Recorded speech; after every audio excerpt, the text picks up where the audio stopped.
Hello everyone, how are you doing? This is MD Tech here with another quick tutorial. In today's tutorial, I'm going to show you guys how to go about disabling the Windows 11 activation mark on your computer. So this should be a pretty straightforward process, guys, and without further ado, let's go ahead and jump right into it. So, assuming you're just having a glitch, and this isn't actually activating your version of Windows 11, it's just going to be removing this if you're having some sort of glitch on the bottom of your screen. This should hopefully be able to help you out, and we're going to go ahead and jump right into it.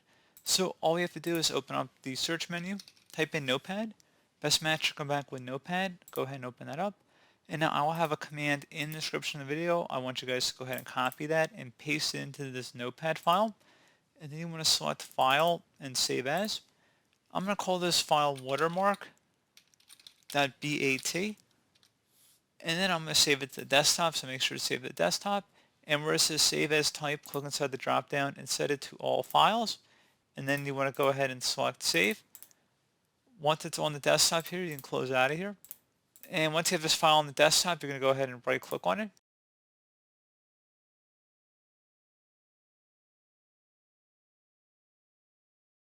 And you're going to run as administrator. Select Yes. And give it a second.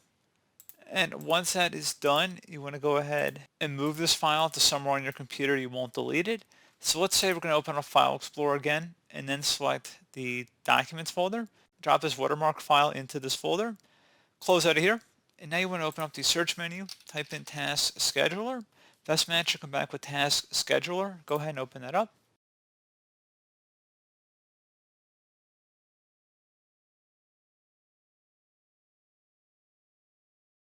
Select on the right side where it says Create Basic Task. And you can name this task whatever you want. I'm just going to call it Watermark. And then I'm going to select Next. Set this to run daily and then select Next again. And repeat every 1 day. That's fine. Select Next again. And then you're going to select Next. And it's going to ask what action would you like to do. Keep it at Start a Program and then select Next. For the program/script, you want to click the Browse button.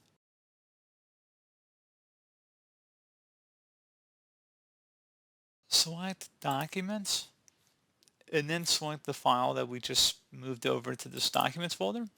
So double click on that. Now once you've done that, you can just go ahead and select Next, and then Finish, and that's all you have to do.